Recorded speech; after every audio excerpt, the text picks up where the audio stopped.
Hi everyone, we're Mimicker, here to introduce all kinds of knowledge, even the stuff we didn't know about. Today we're taking a deep dive into, well, a really critical moment for Taiwan's energy future. It's all centered around a date, August 23rd, 2025. That's right. That's the day Taiwan votes in a referendum. Exactly, a referendum on whether to extend the life of the Maanshan Nuclear Power Plant. And, this whole topic makes me think of Jensen Huang's recent visit. Oh yeah, his comments about energy? He was pretty direct, wasn't he? Saying the government should back diverse sources, wind, solar, and nuclear. He actually insisted they should invest in nuclear, that it shouldn't have this social stigma. Yeah, that definitely stirred the pot a bit. It did. But for Taiwan, extending Maanshan, it feels like so much more than just, energy policy or economics. It really pulls in huge issues like national security, nuclear safety, environmental impact. Absolutely. It's a tangled web. So our mission here really is to try and untangle that, to unpack all these different sides so you, listening, can understand what's really at stake. Okay, so this referendum is coming up. But before we even get to the pros and cons of extending its life, we kind of need to understand Maanshan itself, right? Like, where did it come from? What's its foundational story, particularly where it was built? Right. So Maanshan Nuclear Power Plant, it's down in Hengshan Township, Pingtung County, way down at the southern tip of Taiwan. Okay. It's a huge site, like 337 hectares, and it sits right there facing Nanwan Bay. Now, its cooling system is what they call open cycle, meaning it sucks in seawater directly from the bay, uses it to cool the reactors, and then pumps that heated water right back out into the bay. Okay. And that's near Kenting National Park, isn't it? Exactly. So right from the start, you've got this built-in environmental stress on a very sensitive marine area. Okay, so location matters environmentally, but I understand the ground under the plant is, well, it's a whole other story. Can you get into that? The geology seems pretty critical. Oh, it's absolutely critical. This is where things get really interesting, geologically speaking. The plant itself is built on something called the Maanshan Formation. Which is? Geologically very young. We're talking only about 1.7 million years old. And it's mostly soft stuff, siltstone, mudstone, sandy shale. Now, globally, you generally don't build critical nuclear facilities on rock formations that are so young and, well, potentially unstable. So it's unusual. Very unusual. It's often called the plant's geological original sin, because this decision, way back when, basically built a fundamental vulnerability right into its foundations. It couldn't easily be fixed later. And didn't the understanding of the local earthquake risk change pretty dramatically after it was built? Profoundly, yeah. Yeah. So back in the 1970s, when they designed it, the standard they used was a peak ground acceleration PGA of 0.4 G. That was a safety benchmark then. Okay, 0.4 G, got it. But then, after construction, geologists confirmed the existence of the Hengshan Fault. And crucially, it's a type active fault. What does type I mean in this context? It means it's known to have moved geologically very recently. The last confirmed movement was about 3,290 years ago. And it passes incredibly close to the plant, like 900 meters to maybe a kilometer away from the core reactor area. Wow, that close. An active fault. Yeah.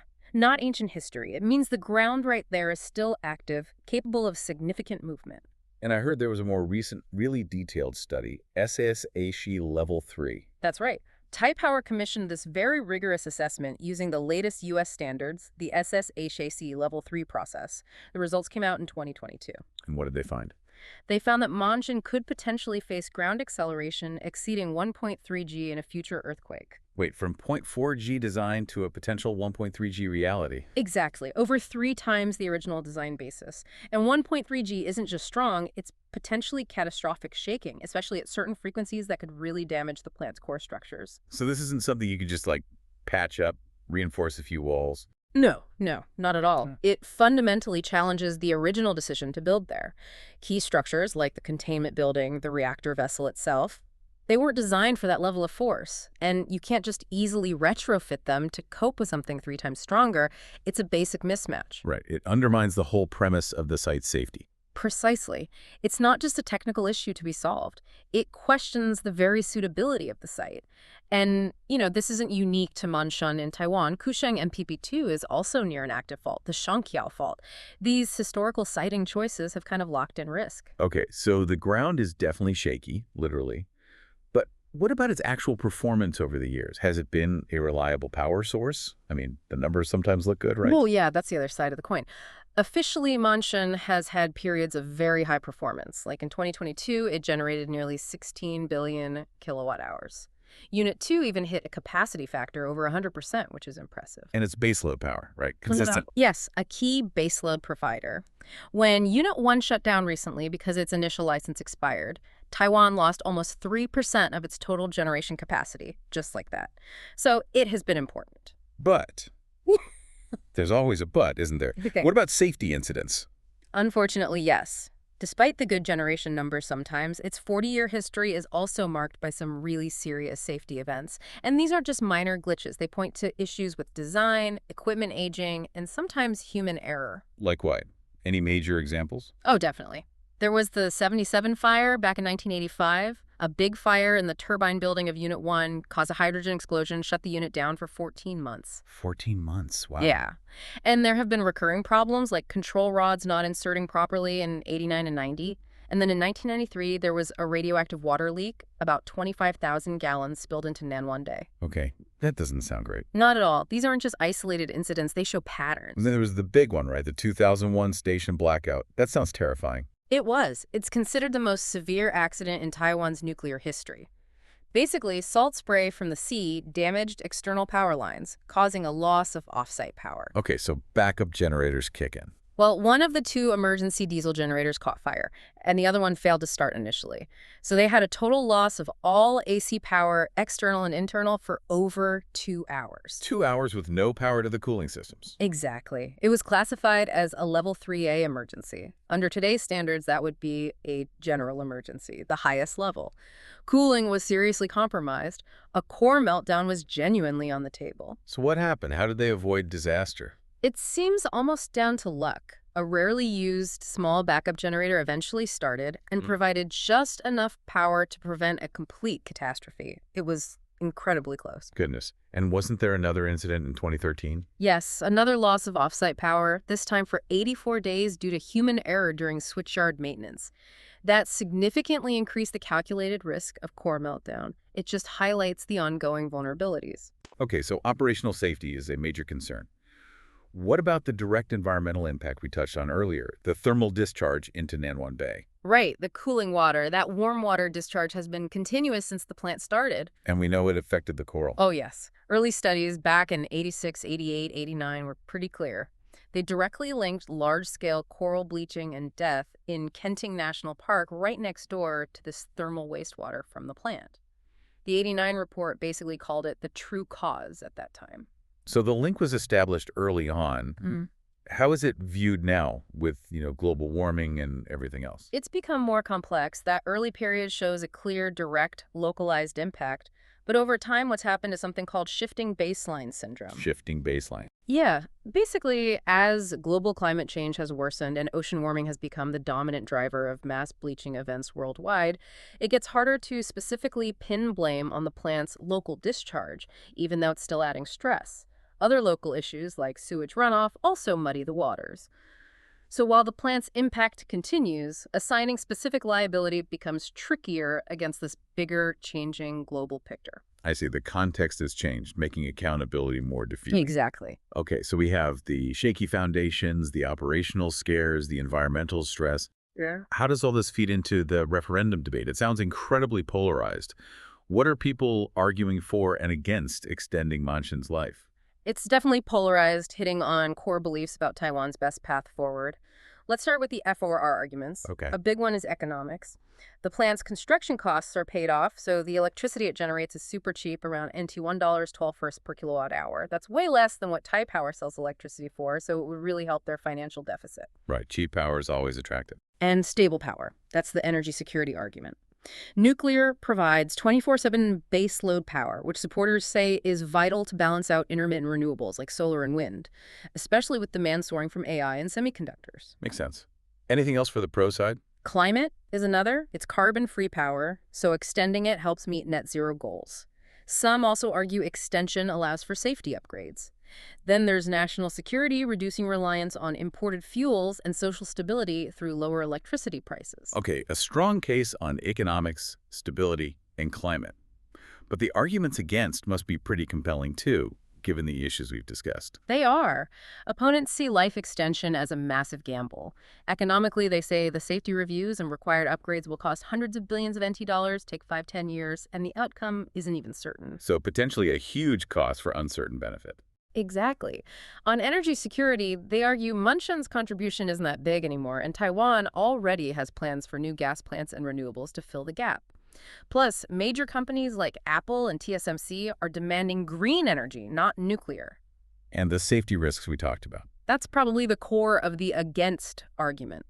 Critics say the fundamental flaws, the seismic risk, the 1.3G potential versus 0.4G design, the aging, irreplaceable parts like the reactor vessel simply cannot be fixed adequately. They see it as an unacceptable risk. The original sin coming back to haunt them. Pretty much. And environmentally, extending its life just creates more high-level nuclear waste, which, as we'll discuss, is a huge problem for Taiwan. Right. And national security is viewed differently, too. Yes, opponents see an operating nuclear plant as a prime target in a conflict.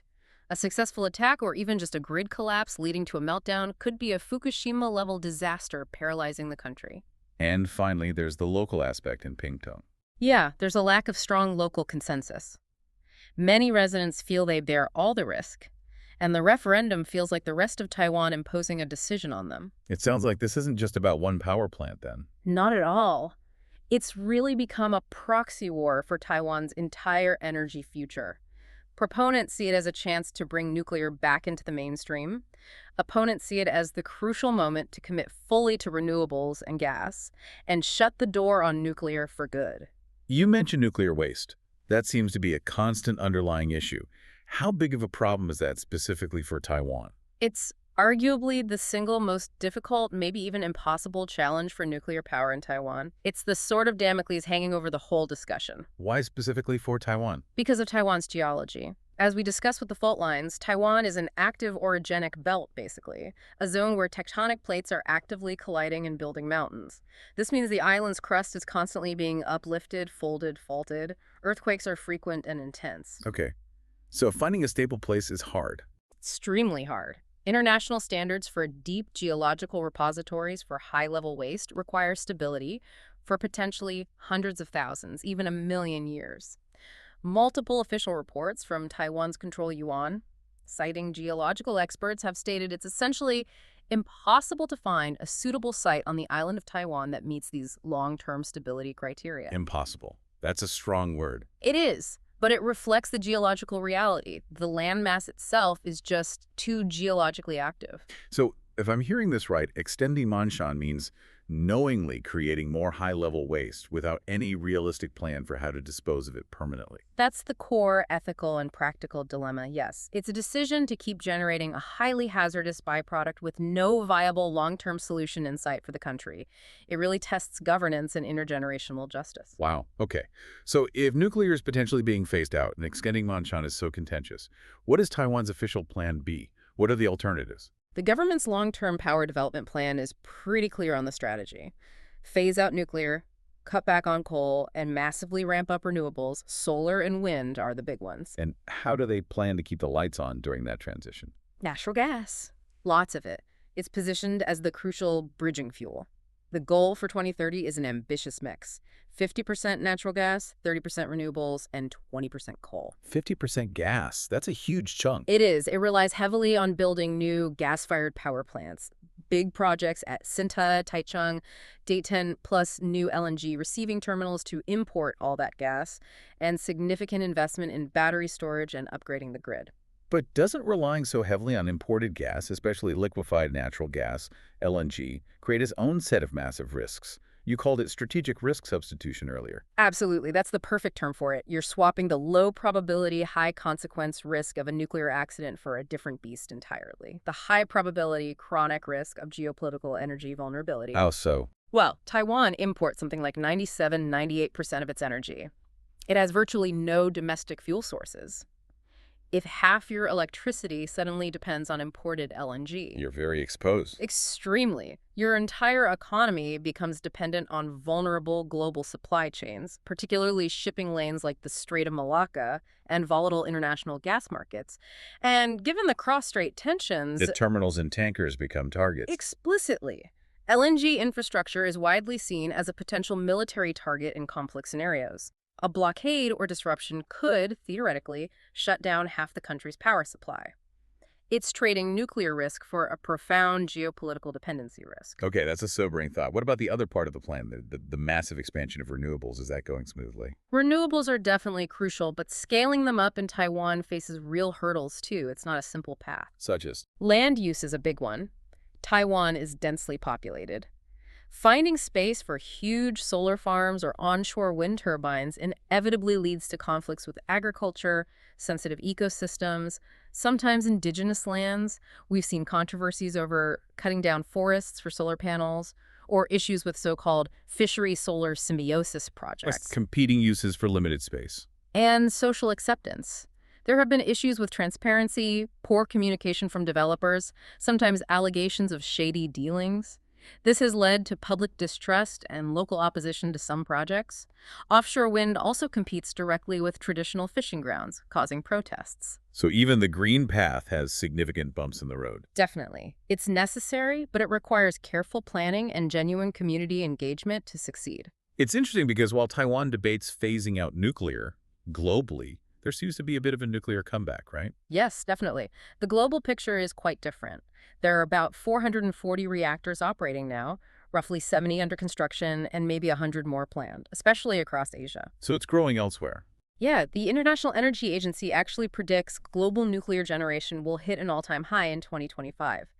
This is driven by restarts in Japan, reactors coming back online after maintenance in France, and new plants starting up in China, India, South Korea, and elsewhere. And new technologies, too, like those smaller reactors. Exactly. Small modular reactors, or SMRs, are getting a lot of attention. They're seen as potentially more flexible, maybe safer, and possibly a good fit for specific needs like powering energy-hungry AI data centers.